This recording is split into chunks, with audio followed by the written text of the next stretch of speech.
All right, Sports Hungry, Battleground. You got your normal two, Joshua Darns. Oh snap! Okay, got Joshua Darns, Pernell Bills, and then we have a new co-host, Demetria Sherrod. I said that correct, right? All right. Yes. And Welcome to welcome the to the party. welcome to the party. And we got a few topics we're gonna hit on today. We got the WNBA and their lockout. We got the future face of the WNBA, in my opinion, is Juju. You got we got Bronny James, Jimmy Butler. We got Jason Tatum getting injured, and then we got the SGA versus Jokic MVP conversation. We're gonna hit on all those topics, and let's go and start with the WNBA lockout. What pros, cons? Why are we choosing to rock with the lockout? Why are we choosing not to go with the lockout?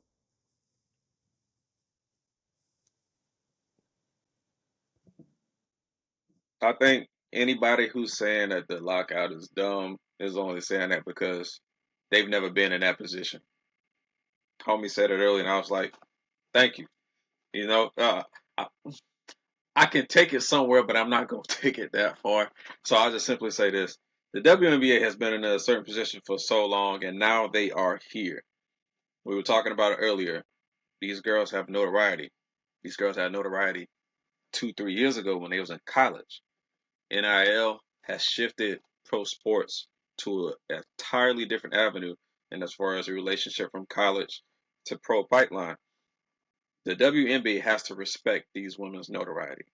They have to respect these women's skill level. They have to respect what they are providing to the aspect of pro sports. If they're not willing to catch this wave, they are going to miss it, and it's going to hurt them. They keep talking about this $40 million deficit. Well, if you miss this wave, you're gonna lose more than that. Like I said it in the chat earlier, I feel like this $40 million cap debt, whatever you want to call it, is some superfluous number that they keep putting out to keep them from paying these women what they should be getting paid. Yeah, I can understand you've been at a deficit for so long, but you're doing yourself a disservice not promoting the NBA, not promoting the WNBA properly, not promoting y'all women properly. So until y'all do that, and when y'all fully catch on this wave, you're gonna be stuck in the same situation, and you can't do that for too long, especially if you're trying to expand. My only drawback to them deciding to do a lockout is that you got the momentum now, and to continue to build on that momentum. Clearly, the players in the league for the WNBA want the league to succeed. And many of the reasons why most of those players decided to either go overseas to play or whatnot was because they wanted the money. But after they saw what happened with Brittany, they clearly understood they needed a different avenue inside the states to be able to do what they love to do in a safer or more controlled environment. Uh, our new co-host Demetria, she definitely did mention the unrivaled league, which is clutch, and it's very needed at this point in time of the game, especially after the season. How do they make money? Because you can't just live off of the $50,000 or $60,000 minimum that the league is paying. However, I do think that not everyone in that league or in the WNBA can or will join the unrivaled league. That's one. Number two, if the league is growing, I think over time you're going to see that money come in. It's just that at this point in time, we're seeing new superstars come into the league, do their thing, and hold their own off the court as well as on the court. I just think it might be a little bit too early to call for a lockout on a league that, again, and you just mentioned it, is still 40 million in the hole from their best season in the 30-year history they've been here. I don't know any other company that can be in the hole for 30 years and still pay you more money. I Mhm. don't think I've seen that before. Okay, and imagine if these girls do that lockout, how much that number is going to Well, grow. I mean, it's just like anything else, right? I equate it to almost like a car note, right? If you have a car note or you've been paying years on this car, right? And you haven't seen your check for so many years, and out of nowhere you done paid off the car, or you decide to give that car away. That next check come in, you get to keep an additional $600-700. How you gonna feel? So if you do a lockout and I get to keep the money, that I've been paying to support a league that hasn't given me any return, how are you gonna feel? I'm gonna be happy to have an extra $600-700 in my pocket if I'm not paying on a car. It turn that $600-700 to $30-40 million in my pocket because I'm not paying for a league that's not doing what we expected it to do 30 years after its inception.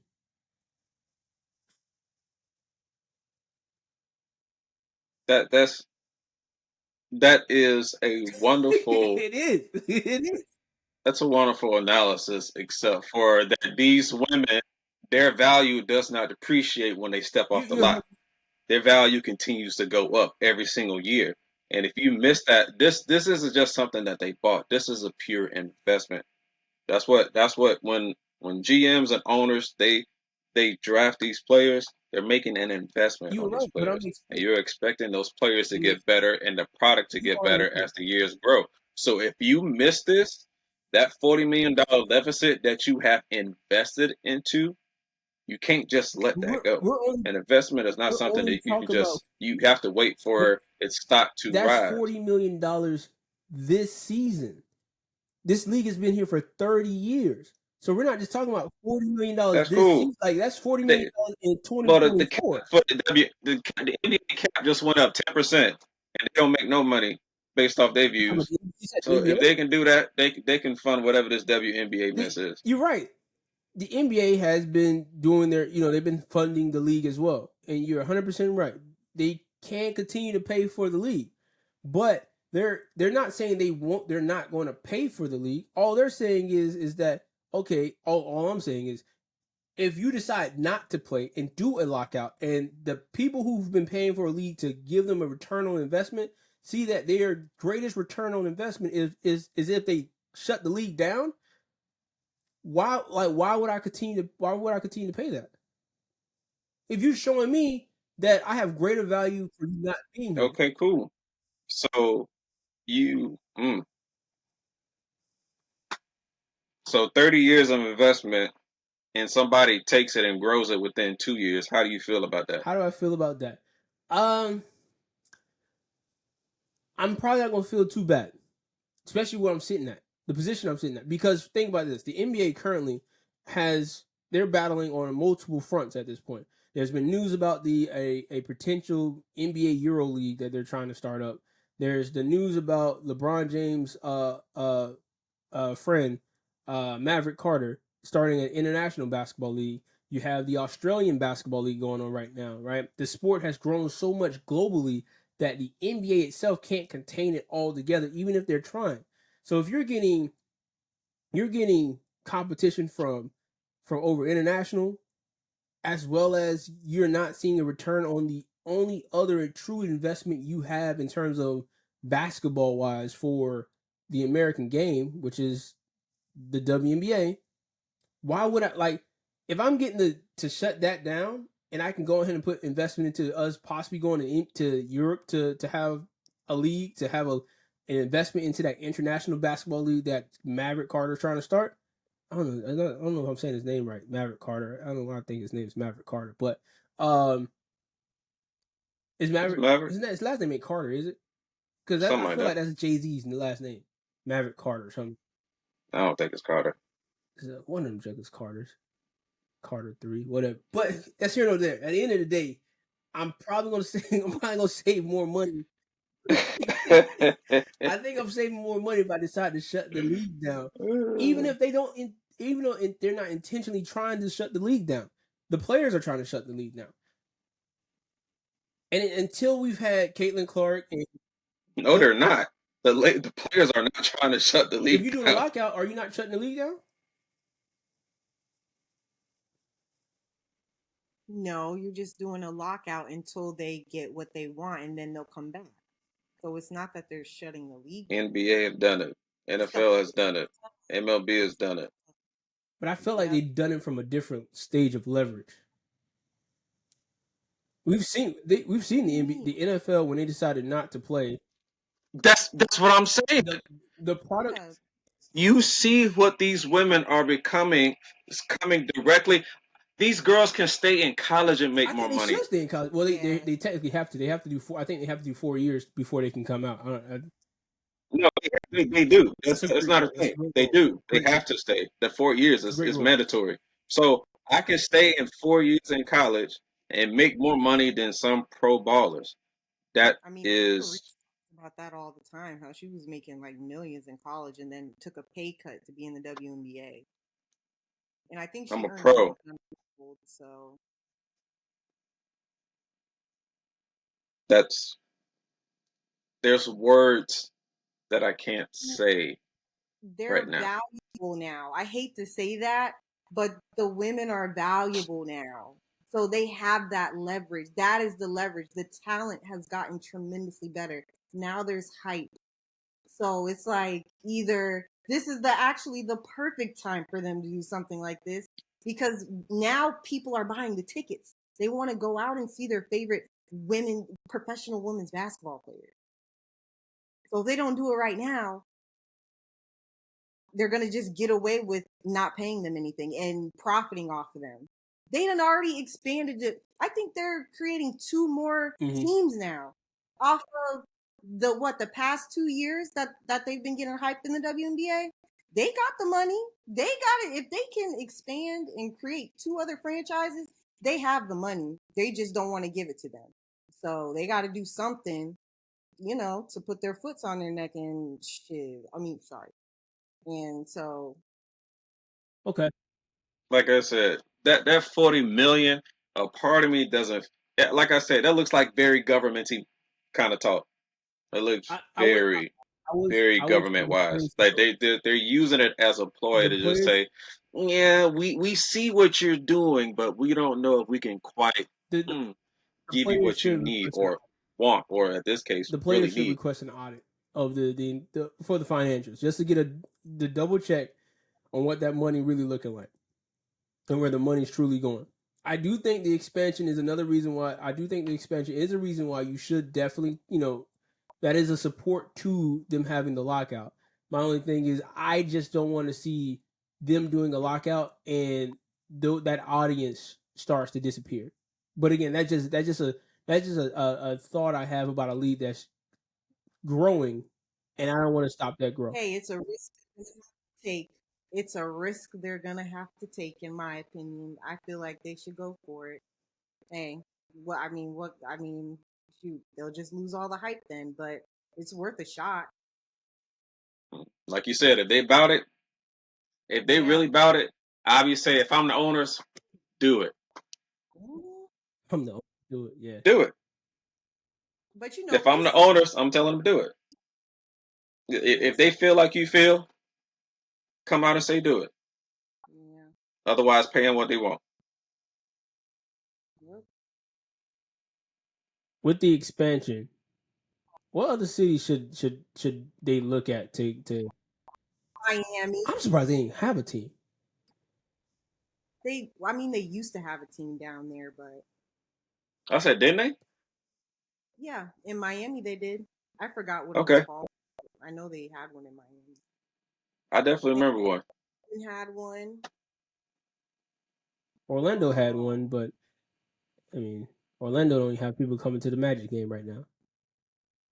I think, like you said previously, I think it'll be solid if a small market kind of put one up. Um, I can't really say as to where. Maybe somewhere like Oklahoma probably wouldn't be a Oklahoma, bad spot. good spot. I know, and look, personally, as someone who stayed in Oklahoma for a while, it ain't the best place in the world, but you can always slide yourself to Texas and have a little fun. But hey, Oklahoma, I feel like Oklahoma is a solid basketball city or a state, and if you could bring some notoriety outside of it, outside of just Oklahoma and OKC, I'm gonna throw a city out you there. might I'm gonna have throw a something state going. out there. And I ain't gonna say city. I'm just gonna throw a state. and they could be the Lightning. That would be cute. Oh yeah, that would be nice. I would Yeah. throw Alabama, the state of Alabama out there. I feel like they will do a strong support of a WNBA team. Birmingham Ball. Alabama is too SEC. It's It's too not much gonna work. Bama. Uh, Something about Alabama. Alabama Yeah, Florida's a separate place. Like, that's why ain't nothing. That's why Jacksonville is as far as a professional team has gotten. Pensacola was supposed to get a professional basketball team Pensacola back in should. the day, but we I got think baseball. Pensacola could And do it. yeah, that was years ago, back when we was like I high think school. Pensacola should do But it. I'm a we don't have the yes, you infrastructure do. for it right now. You have a arena that They should, holds what but it's 8,000 people. That is technically more than the average. for now. For now, infrastructure is more than just a building. No. That's I'm parking, look. I'm saying you traffic. put the investment into it. I mean, you built a whole stadium for the Blue Wahoos. You can do the same thing for a WNBA team. An entire market filled for just the WNBA in Pensacola, a nice city. It ain't too big, ain't too small. They support their teams. Just a little thought out there. Just a little thought. One of the There's too much traffic here right now. you don't want a team. You don't want a team. One of the stars. At this point, nah, they could do it One when of I the leave. future WNBA stars, in JuJu from out of USC went down with an ACL injury inside of the tournament. Good thing she has another 3 years to play, or another 2 years to play basketball, in college, so she can rehab and get better Yeah. and get stronger. But how good is this girl? Like, how good is she, and how important is she going to be to the WNBA?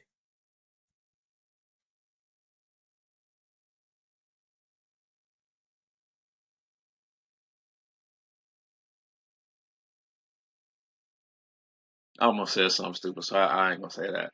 But she's good. She's good. Frankly, you can argue whether or not she's one or two best player in college basketball right now, college women's basketball. Um, I think Juju's 6'2", bro. That's a big girl. Okay.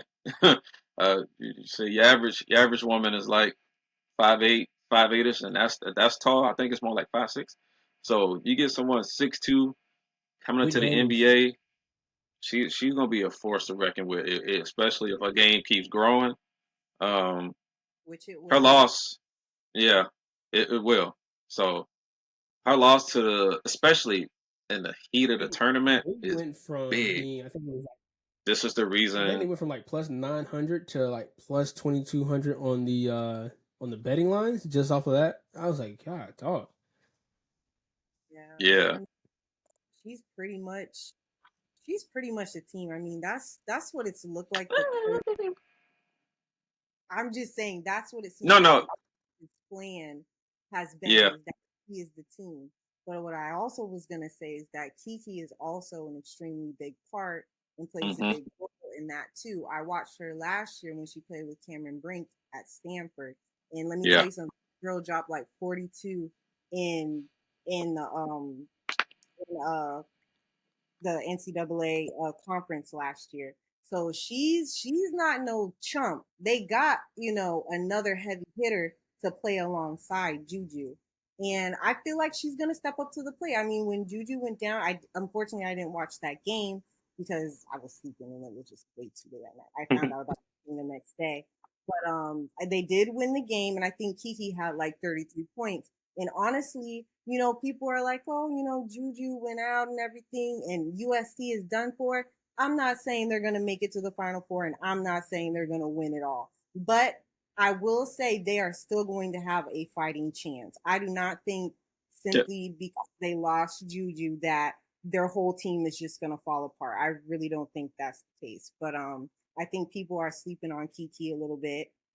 Um, and I still think they have a fairly good chance. It's just so sad. I hate when, young players like that, they have such, crazy injuries in the heat of like, a conference like this. And, Juju took it hard last year, when she got so far and ended up losing. So I know she, I know this was probably just the worst feeling for her. So, it's just prayers up for her and everything in USC. She was averaging. I don't think they sleep on Kiki. I just think I don't think people don't like the fact that the rest of the team is so young and they're And that's a not good. truly I mean, that's a reliable yet. good thing I to have, think they can though. still make it to the Elite Eight.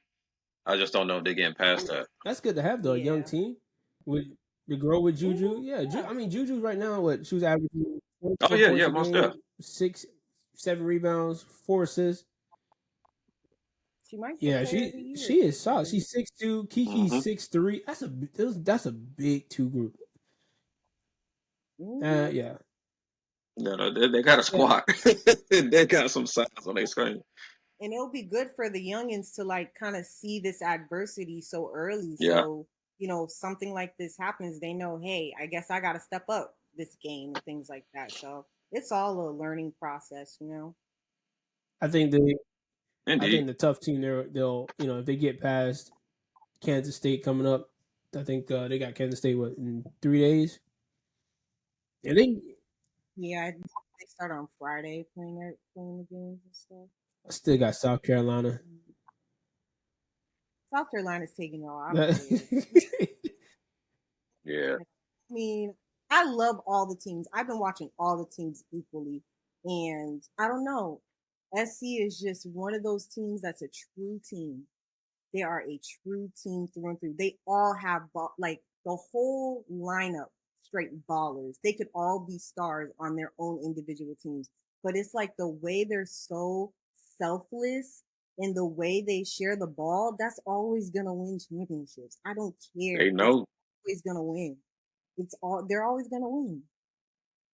They, So, they they know what it takes, and I think from mhm. Dawn's time playing both levels and then coaching for as long as she has, she's instilled in them that process. Like I said, the difference, if it catches, is the difference between what I feel between women and men's sport. Sometimes a lot of men's teams they can't get there and just have that They're not a osmosis to just team. say, hey bro, They're it's not a team. us. They're just a bunch of individuals. If it's us, it ain't nobody else.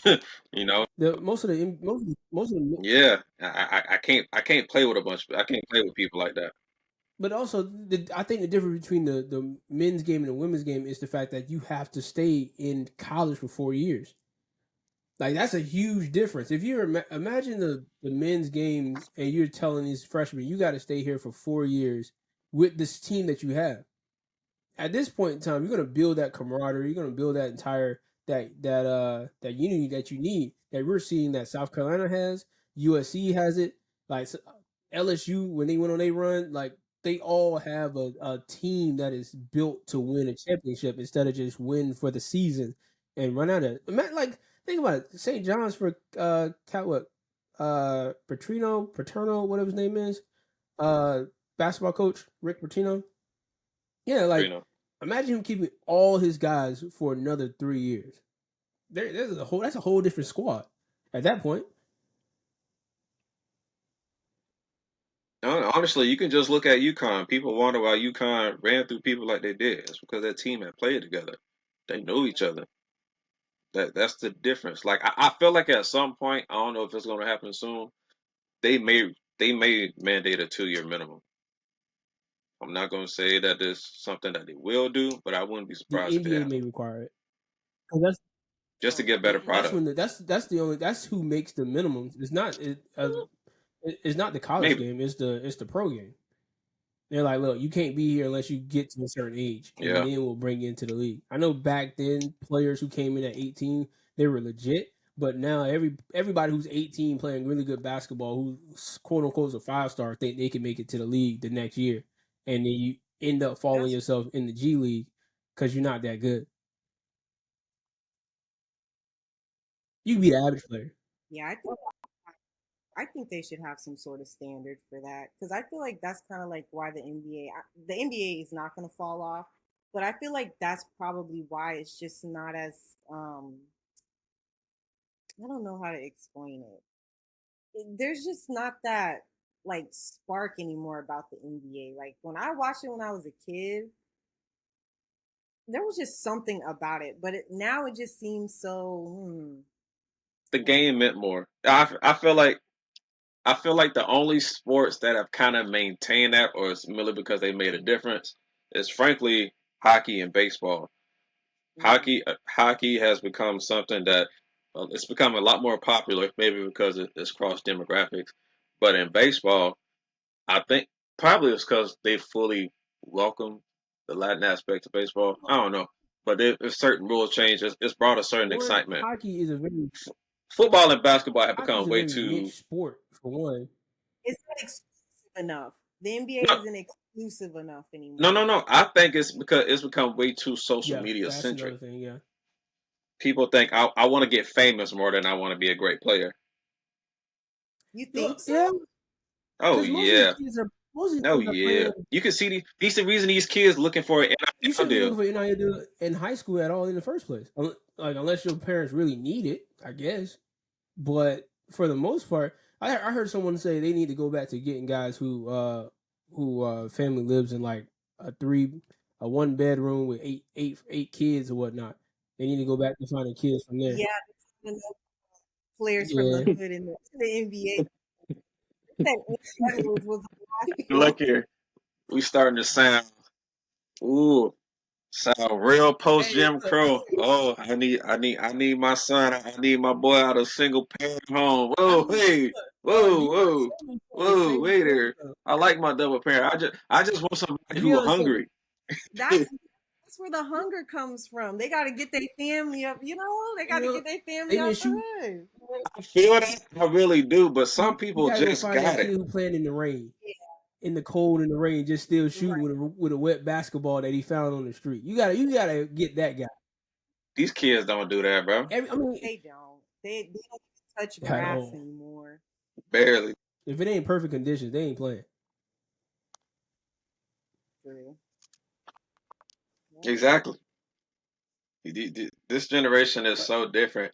That's why when you find kids who have that hunger, I tell people all the time. You remember when how many players have I called out in these past couple of years that I told you, yeah, they belong on Sunday, and each one of them they turn out to be that because I see there's a certain dog in these dudes when they in college that just says, oh yeah, they belong on Sundays. I don't say that about everybody because everybody just flat out do not have it. This generation after us is different. They way too concerned about being famous and the most well, what paid, you can do not realizing that if you are the greatest and one of those good dudes, you're gonna get paid this how you take all that regardless. away. You take the little the stars, the little rating system, and delete that. Take all that away. You don't know who's who. Nobody knows what they're rated. They're not gonna do that. That's what you do. You don't blast it out to let everybody know this kid's a 5 star 4.